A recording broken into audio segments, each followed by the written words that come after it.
Tony, welcome to Power and Witness podcast. And you've been a guest on the network over the years. And let's get your full name out there. It's William Anthony Thomas Aquinas Thomas.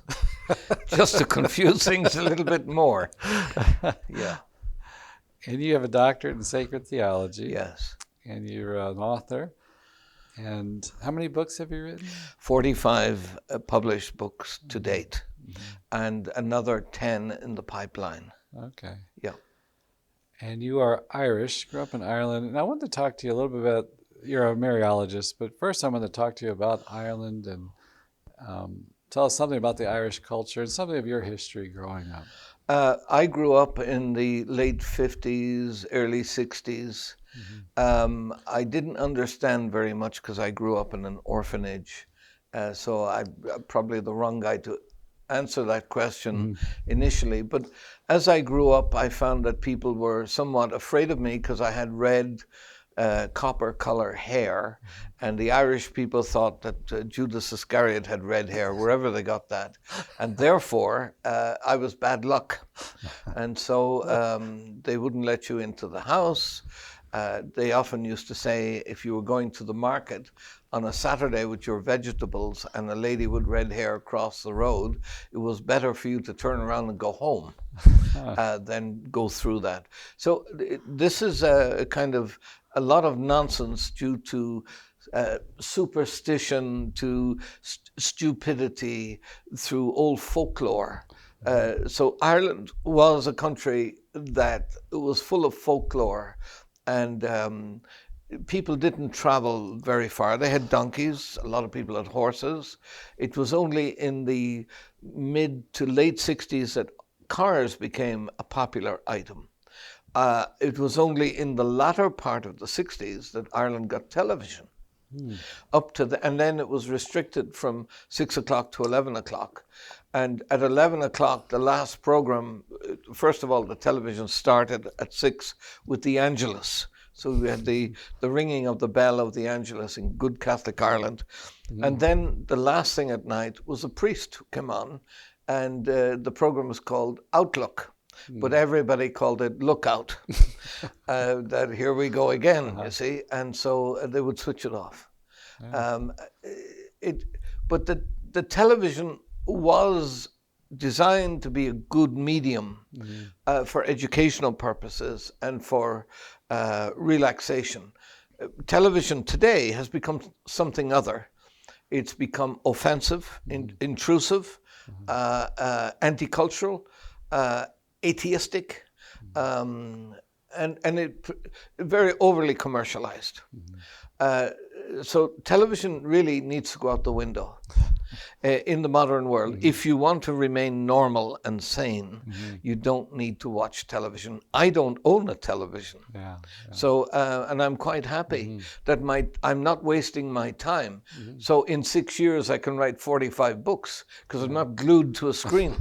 I'm sitting down, researching, writing, taking it nice and easy, maybe 8 to 10 hours a day. Okay, I've jumped a little bit into where I am now, but going back. And what town did you kind of grow up in? I grew up in County Galway, Okay. and that's on the west coast of Ireland. It's considered to be a beautiful small town by the sea, and the summertime can be lovely, and the wintertime can be horrendous, because we say it only rains twice a week, from Sunday to Wednesday and from Thursday to Saturday, and you'd be lucky if you saw the sun.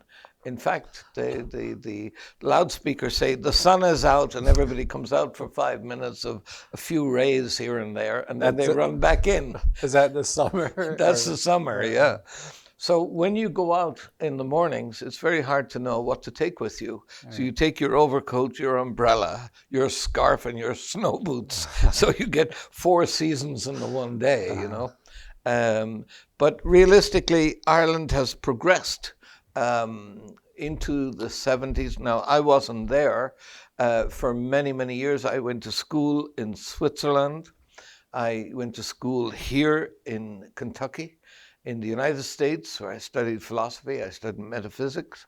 Where was that in Kentucky? I went to University of Albuquerque. Okay. That's many moons ago when the Indians were still patrolling the plains down there, and the bow and arrows, But when I was young, Yeah. and you see what I did with my life, because I was an orphan, I grew up as an orphan. Never met my father. I did meet my mother, and I loved her too much to tolerate her. But I was probably too much like her in many ways. But I made a deal with God, and I said, okay, here I am, a little boy, a wild boy, stupid, wild, all of those negatives. And I said, here's the deal. I'll take the first half of my life to try and sort me out. And then when I'm wise and I know how to love and speak with eloquence, you can have the second part. And that's the way it worked out. And I thought that was a nice way to do it, My childhood wasn't easy. I always reckon I've done my purgatory. For a little boy to grow up without his parents, without any guidance or whatever. But I'm not lamenting it, because as I say many times in my lectures, or at least a few times I said it, I'm not here to glorify my parents. I'm here to glorify God. And whatever I can do from this point on for the rest of my life, and I said this many years ago, let me do it for God. Now, okay, we'll all fail. Whatever, that's just the nature of the fallen nature of man. We try to be perfect. We struggle to be perfect. But anyway, so I went to school in Switzerland, and how did you get there? That's an interesting story, isn't it? I won a scholarship to go to Switzerland. There was something in the newspaper about writing a composition. There were so many words that you had to have.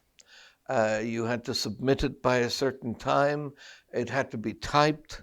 I didn't have a typewriter, and so on and so forth. And but when I started writing, I wanted to know the comparison between Ireland and Switzerland. The reason was Ireland had just established diplomatic relations with Switzerland. And so I discovered that Switzerland had 26 cantons and Ireland had 26 counties. And so that was the beginning. And I wrote about the culture of Ireland at the time, folklorish, agricultural, Catholic, simplicity, whereas Switzerland was more sophisticated, more advanced, at least financially or commercially, and all of that. So I put this thing together. I think it was 250 words. It wasn't a lot. But then I had to get it typed. And I asked people older than me, do you know how to type? Nobody had a typewriter. So I went down to the local police station and I asked the police if they would type it up for me. And they did. And I sent it off, and eventually I got an answer from the Swiss embassy. It was a big package, and in there were all kinds of brochures about Switzerland and a letter. And the letter said that I had won the scholarship, but that my composition was so good, they weren't just awarding it for a year, but for 4. And I thought this was great. That would have been like high school age? Well, I was confirmed in Dublin at the age of 9 by Archbishop John McQuaid, a saint of God, not yet beatified or canonized, but I do know he was a man who wasn't liked by the liberal groups within the church, but he was a good man. So I guess it was after my confirmation I went to Switzerland. And I spent my teenage years there until I was 18. And I came back to Ireland, but I'd almost forgotten how to speak English. Because you were speaking what language? Swiss German. I had to spend some time in Bern, in the Hauptkapital from the Schweiz, to learn Hochdeutsch, High German, the real German. Yeah. And then once I knew that, then I had to study Schweizerdeutsch, das Dialekt von der Schweiz. And this is what the Swiss Guards, of course, speak. And this is what most of Switzerland speak, but they've different accents like Basler Deutsch from Basel, Zürcher Deutsch, and then you have Wallis in the south of Switzerland that nobody understands except the people who live there. So, and then of course, Switzerland is a unique country. It's right in the center of Europe, but you have Italian, you have French, you have Hochdeutsch or Schweizerdeutsch, and then you have the language of the mountains, which is the old Latin form of Romanish. And it's still spoken. So you have four national languages in Switzerland. And you've got the Alps. And the greatest export, some people think watches are the greatest export, or chocolate, Swiss chocolate. The greatest export of Switzerland is water, bottled water. Is there? Yeah, I figured that out when I was there, you know. But I did like their cheese, and I did like their food. And Fondue. And yeah, I remember my 16th birthday, and I said, now I am a man, and now I'm going to get drunk. I'm going to be a real Irishman today. And I went down to this little cafe where I popped in every now and then for a Coca-Cola or something like that. And I was looking at the selection of beers. And I saw one with 3 X's on it. And I said, I'm going to have one of those. And the guy poured it into a glass. And I sat down and I drank it. I was so proud of myself, you know. And then I went up and said, another one of those, you know. So he gave me another one. I drank 4 of them. And then I had to go to the toilet. And I was going this way and that way. And I came out. And the guy said to me, are you okay? And I said, well, I'm a little bit drunk. And he said, how is that possible? I said, I drank 4 of them. He said, they're non-alcoholic beers. So the thing was in my head that I had to play the role of being drunk.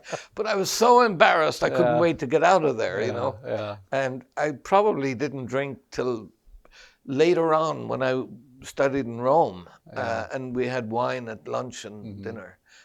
So I never had that affinity for drink. Did you speak Irish? Did you know Irish? Yeah, I have some words in Irish, yeah.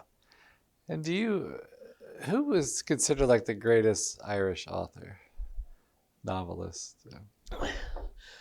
You know, that's a hard question because a lot of these writers were atheists or homosexuals or just completely off the wall, womanizers or whatever. I'm talking about Beckett, who lived in exile in Paris. I'm talking about James Joyce. I'm talking about W.B. Yeats. Those sort of characters are not wholesome, certainly not Catholic. And but to get a Catholic writer in Ireland is very difficult because Ireland has gone very much to the left. It's very Marxist. Our president is Marxist. We had a homosexual prime minister who's now teaching in Harvard, if you don't mind. They're just we have a weak church at the bishops are weak. We have too many of them. We have 26 bishops, 26 dioceses, and now the Holy See has decided there are too many. They become ineffective. At Episcopal Conference meetings, they don't agree on anything. So the dioceses are being joined together. And that way we can reduce the number of bishops to 10. And there might be a new beginning for the Church in Ireland. But the evangelization is not coming from the top down. It's coming from prayer groups up. And prayer groups that are rounded in the Rosary and in Eucharistic adoration.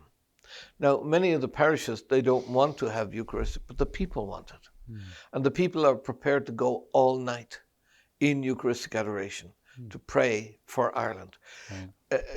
There's too many manipulations going on by government in Ireland.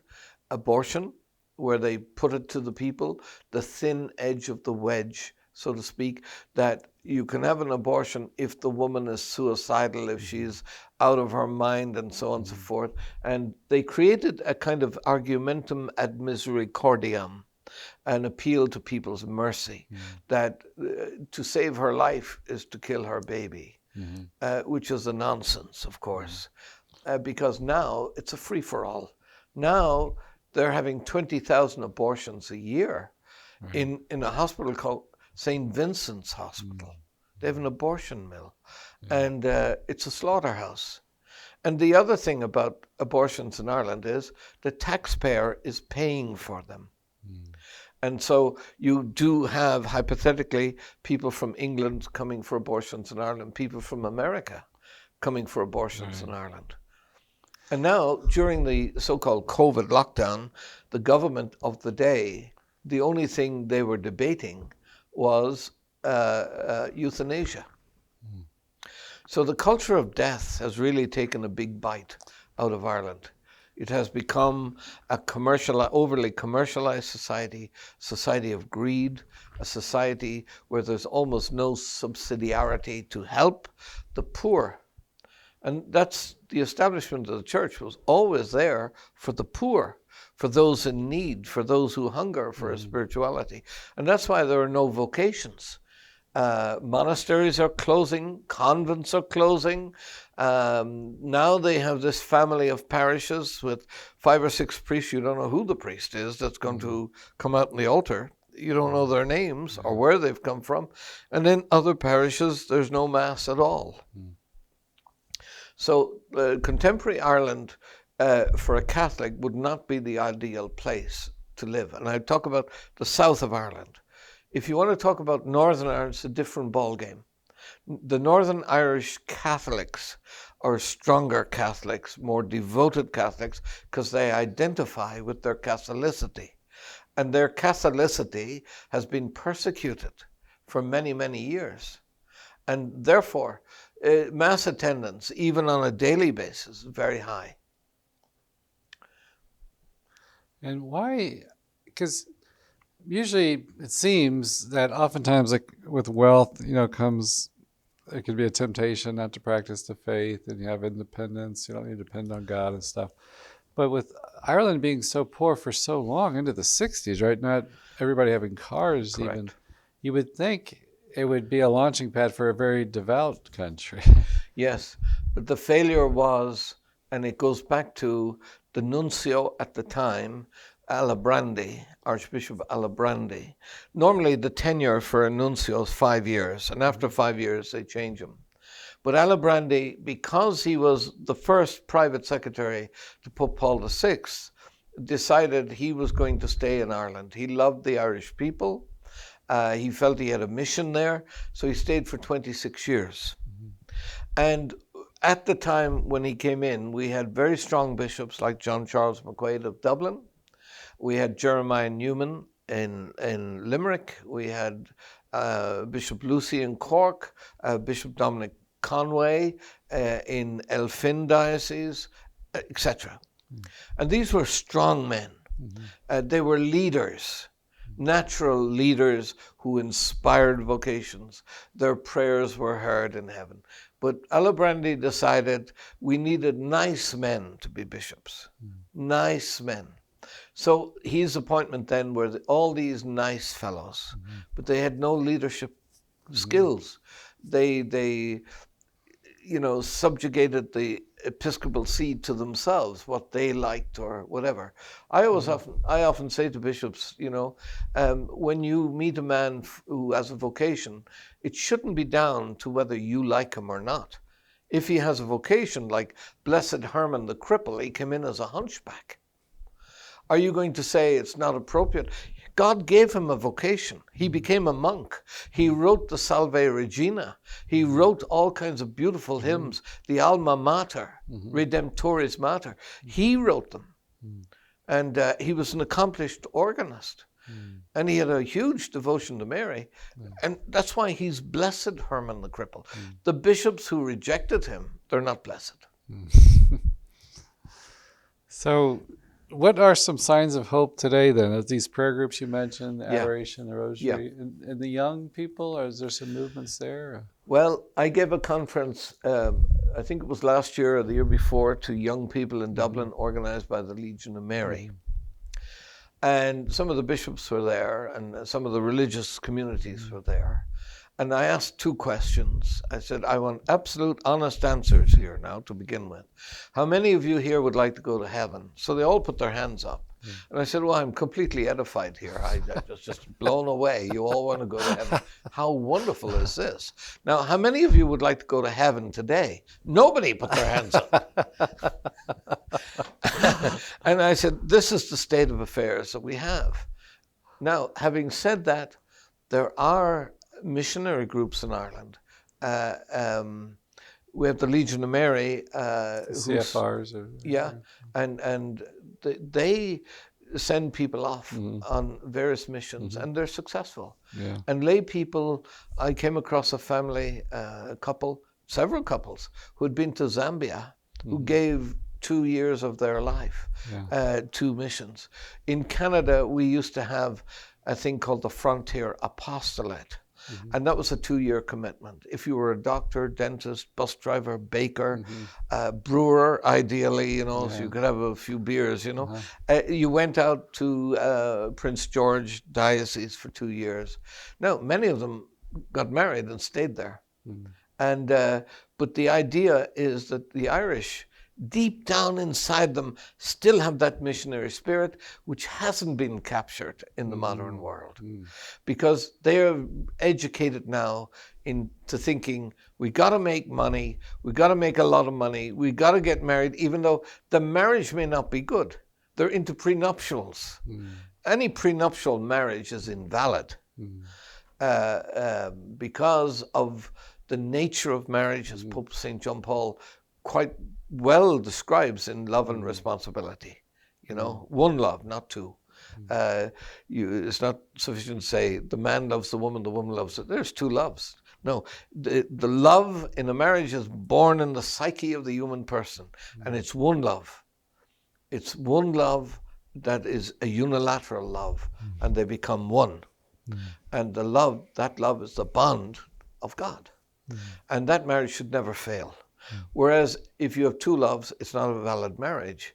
If you have prenuptials, it's not a valid marriage. If you have any other distortions or impediments, gamblers who conceal their gambling, or alcoholics who conceal their until the day of the wedding or something. So these marriages then become hell because they don't understand the very nature of marriage is twofold, is procreation and sanctification. Therefore, marriage must be a donation of self to the other. Each one donates themselves to each other, and they work together that way before God. So marriage is under threat in Ireland simply because of financial pressures, the costs of living, which are inhibitive, and that's the sad reality. When you have a bad marriage, there's no family prayer. Both partners or husband and wife are out working. A lot of them don't get married because they can't afford to get married, or they haven't got the courage to get married. And yet they have children, and they have all kinds of commitments to pay mortgages, pay bills, like they do here, And what do you think Ireland's gift to the church? I find like different countries, cultures have their own expression of the faith, and they have a certain gift. And I always think of like gift of gab with Ireland, but I don't know if that's it or not. Or well, again, it depends on the places you go to in Ireland. The gift of the faith, if it's a true gift of the faith, it has all the virtues with it. Kindness, patience, empathy, all of that. You still find that at a core level of most people. They are still very kind and considerate. They're very good at crowdfunding for a particular project. There are some fundraisers who get money for war-torn areas or to send relief to whatever. So deep down in the people, yeah, they're good. But all of this goodness is not captured by the bishops or by the church. The church has become, in many ways, overly institutionalized. By that I mean, when they built the churches, most of them in the 1870s, they never built a community center or a community hall near the church.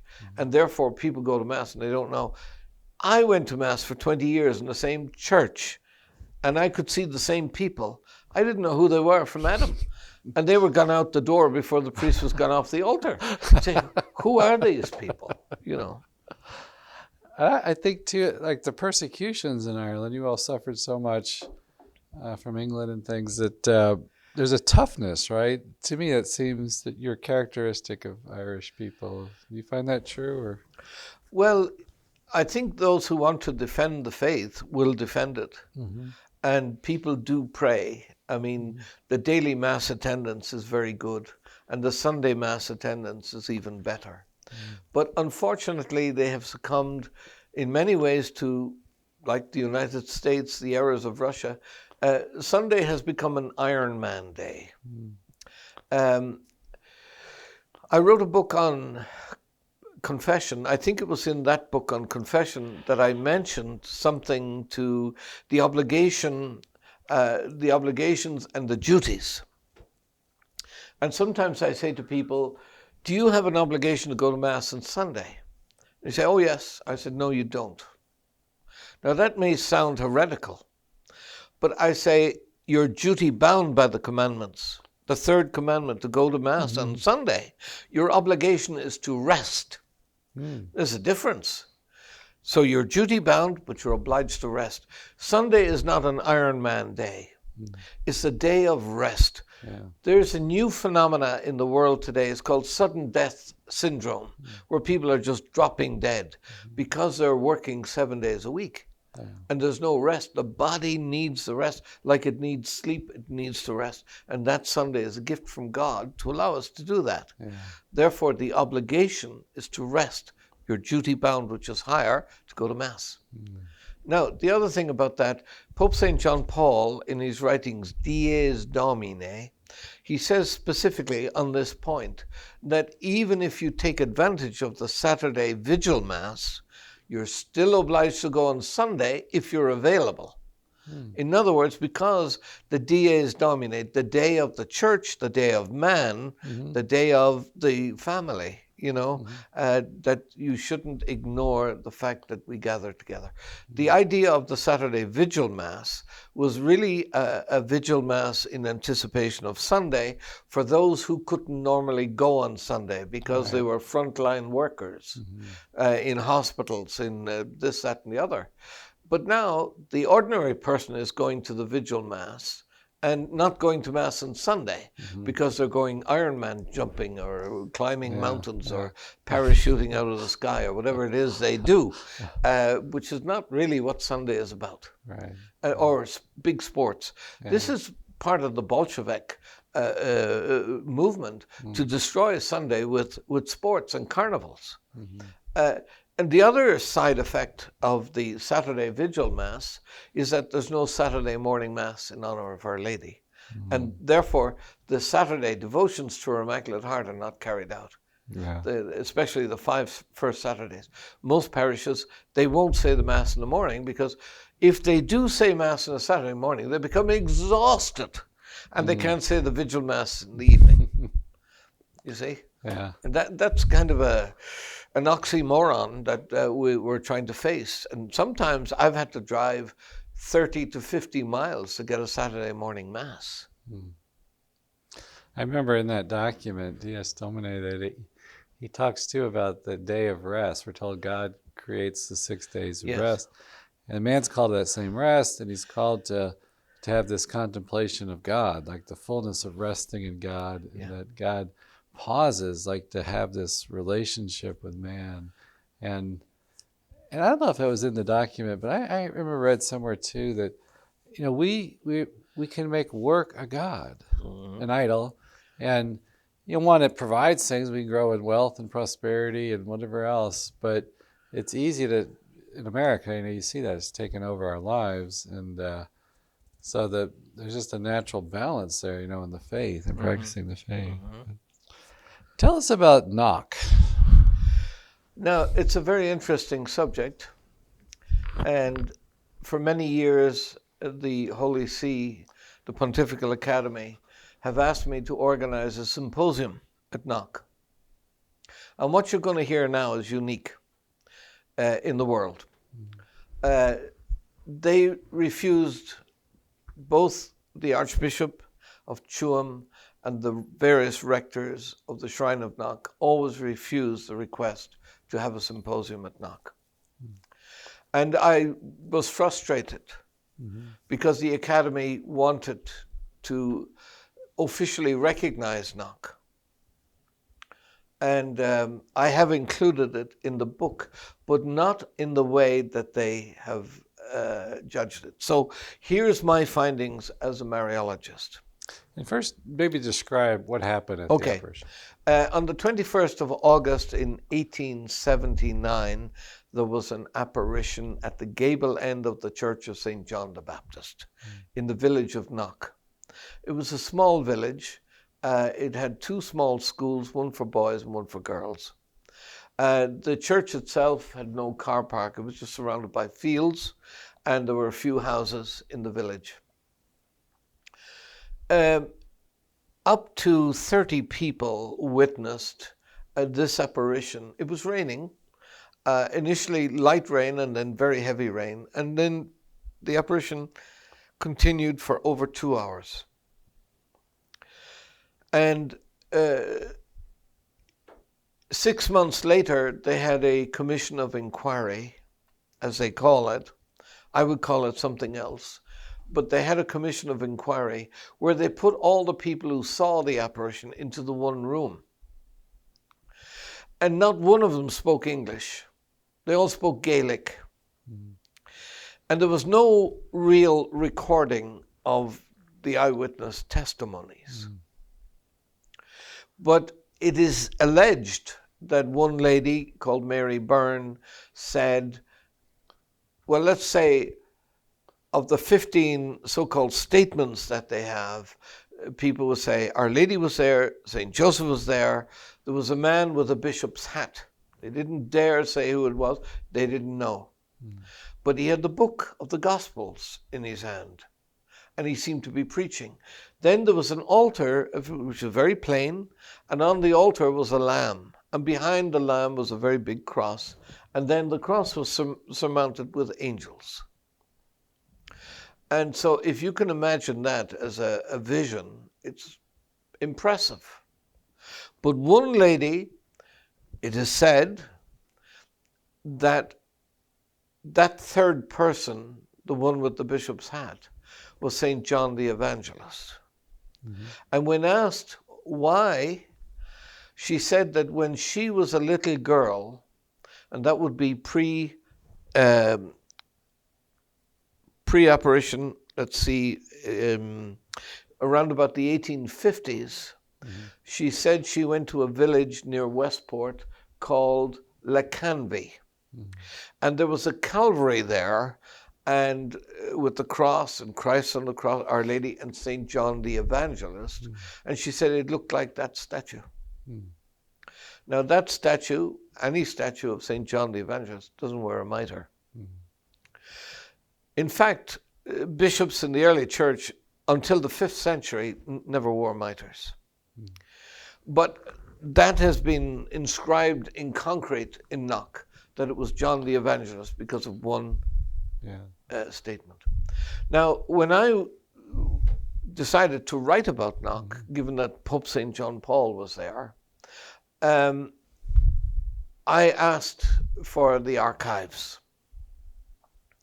And I saw the statements of certain people, 15 of them, all written in the same handwriting. and all written in English, Mm-hmm. and none of them signed. Mm. And I thought initially to myself, none of this would ever stand up in a court of law. Mm-hmm. You know, you have to have a signed statement. So one person has written all of this. Mm-hmm. What was going on 6 months later that these statements were issued? Well, the Land League, who came out in support of people who were being evicted from their homes, established themselves at Knock. And the Fenians, who had connections in New York and Boston, the Irish, were also established in Knock. And they were supporting the poor. But Archbishop John, known as Bishop John, who was the Archbishop of Tuam, saw himself as the savior of the poor. He was a nationalist, and he resented people like the Fenians and the connection with New York and Michael Davitt's Land League. He rejected those. Now, when I studied all the surrounding events and met people whose testimony, whose great-grandparents' testimony was not included in that batch of 15 because there's something else, I began to look at the prophetic dimension, which is completely excluded in the narrative of Knock even today. And I said, from having written the compendium series of authentic Marian shrines of the world, there is a prophetic dimension. For example, in Fatima, that something is going to happen. The First World War will end. The Second World War will take place if man doesn't repent. God will punish the world. He'll give a sign of an unknown light in the sky. Russia needs to be consecrated. It will be converted. A sign will be given in October that everyone will come to believe. All of those prophetic statements of Our Lady came to pass. But in Knock, there's no mention of any prophetic dimension to this apparition. And when I began to study it, first of all, the fact that the third person, the man with the mitre, with the Book of the Gospels, and then I began to look and focus on Pope John Paul II, simply because he was, in the 18th century, a Polish poet talked about a forthcoming Slavic pope, that a pope would come from Poland. It was a kind of prophetic dimension. In 1882, Don Bosco had many visions, of course, but one of them, he showed the Pope on the bow of a ship, being shot and killed and then standing up again. And that puzzled him. And it was a sea, a big sea, the Baltic Sea, and the big ship, which was the church, was anchored to two devotions, Our Lady and the Holy Eucharist. The children of Fatima saw the Pope walking in a city half in ruins, namely the Roman Forum, the Colosseum, with halting step. They saw him being shot and killed, the same as Don Bosco. And that's stuck in my head, that the Pope has been foreseen. This particular Pope has been foreseen before. Foretold, foreseen. And then, as I walked around Knock looking for the clues, there was this ginormous cross, in front of which was a papal altar at some point. And that was part of that vision. But at the base of the cross is a statement that says, the coming of Pope John Paul to Ireland was the greatest event in Irish history since the arrival of St. Patrick. So I thought, wow. Then I posed the question, could the prophetic dimension of the Knock apparition show or tell that it was a prophetic dimension of Pope John Paul II? And sure enough, it fits, because he comes to Ireland exactly 100 years later. And he does the most extraordinary thing. He makes a statement. He says, Knock is the goal of my journey to Ireland. Secondly, he makes this profound consecration of the Irish people, every man, woman, and child, that will endure for eternity. And because he makes that statement, the faith in Ireland will never be lost. Because he attributes and appreciates the work of the Irish missionaries, who, before the Polish became missionaries, the Irish were there. But he also made a statement that he thanked the Irish monks from the early years who went as far as Poland, to even Lvov, which is in modern-day Ukraine. And they evangelized the Polish people long before Cyril and Methodius. And he thanked the Irish monks for that.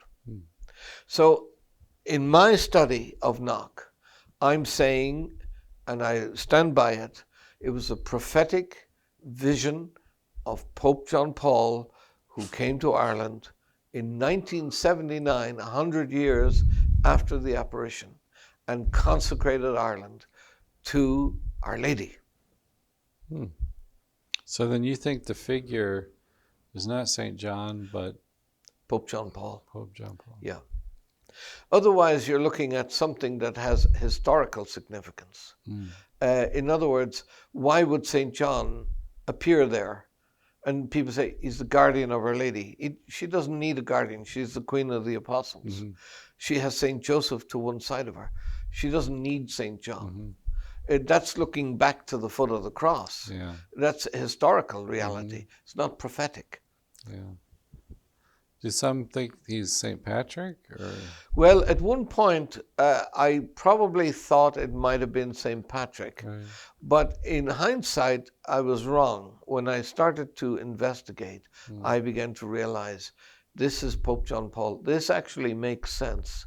And the altar, the plain altar they saw, was in front of the present-day basilica. And that cross that they saw, the huge Celtic cross, I think it's about 20 or 30 feet high, is also part of that vision that they saw. So they saw the Pope in Knock. Okay. And you said his line in that consecration, 1979, what was the prophetic line? Where he consecrated Ireland. Well, what he said was Knock was the goal of his journey. This is why he came to Ireland in the first place, to venerate Our Lady at Knock. Okay. I know he says for the Polish people, Częstochowa is the heart of Poland. I always loved that. It's such a beautiful thing. And they have such a great history of pilgrimage to that place and drawing strength from it.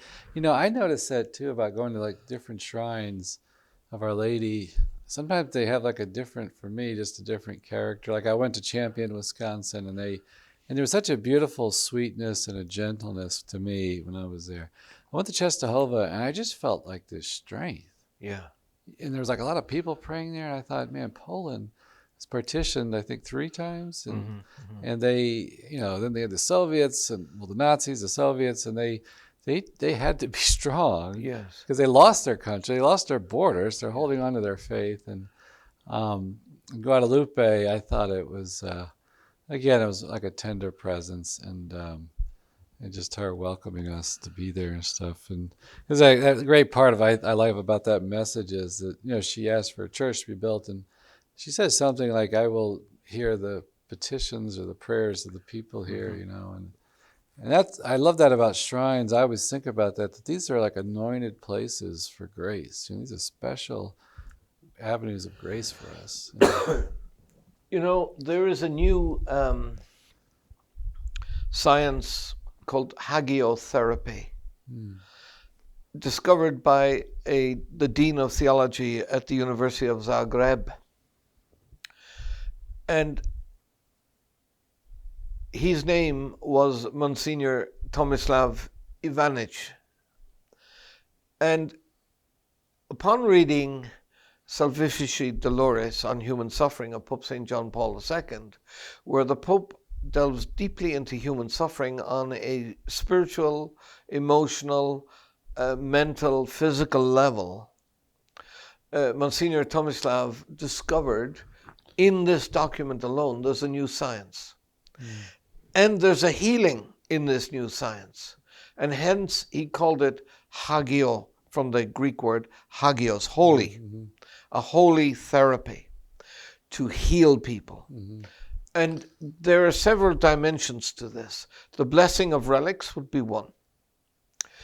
Pilgrimage would be another. And specific prayers, namely prayers for addictions, to overcome these addictions, prayer for nervous disorders, for mental illness, for cancers, whatever. They're all in that work, in hagiotherapy. It's a course now that's taught at the University of Zagreb. And I know many Irish people would be what we call qualified hagiotherapists. Now, I don't know if they have relics or profound relics in which to bless people with, but it would be wonderful to have those. So pilgrimages, yes, to sacred places, to sacred spaces are very important for a Catholic. To go to honor Our Lady, to honor the heart of Jesus, to honor her Immaculate Heart, to ask prayers of reparation, adoration, supplication, not only for oneself but for others. And graces are given. And when the graces are given, things change. For we know that when man cooperates with the grace of God, the marvels of history are worked.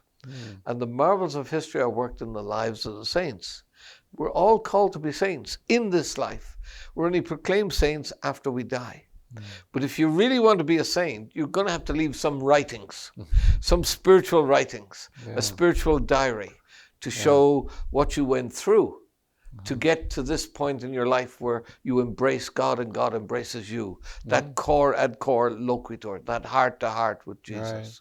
Right. What do you want of me, Jesus? A vocation within a vocation. Yeah. What would you tell a Catholic, not a Protestant, what would you tell a Catholic about the importance of Our Lady, the role, what she does for us? How does she help us? Well, Our Lady is inseparable to Jesus. She was there at the moment of the incarnation, of course. She said her fiat, which is an eternal fiat. She raised the child Jesus. She accompanied him on his public ministry. She was there at the foot of the cross. So she is an inseparable entity. Right. You cannot separate her, because if you separate Mary from her son, the Lord Jesus, then the Lord Jesus that you know without Mary is not Jesus, the Savior of the world.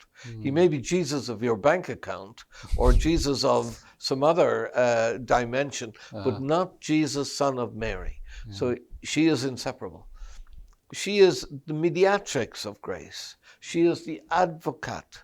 She is the one that we go to and say to her, intercede for me with your son. Now we can do that directly, but we honor Jesus by asking his mother, and we honor his mother by asking her to ask Jesus.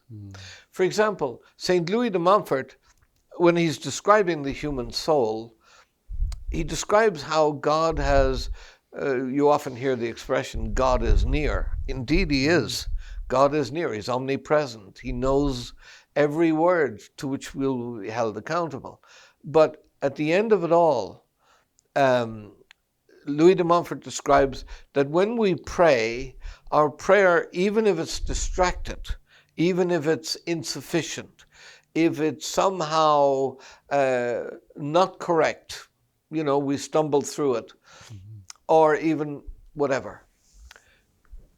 Obviously, if it's a wonderful prayer, it's a wonderful prayer. A prayer from the heart is great. But what happens to that prayer?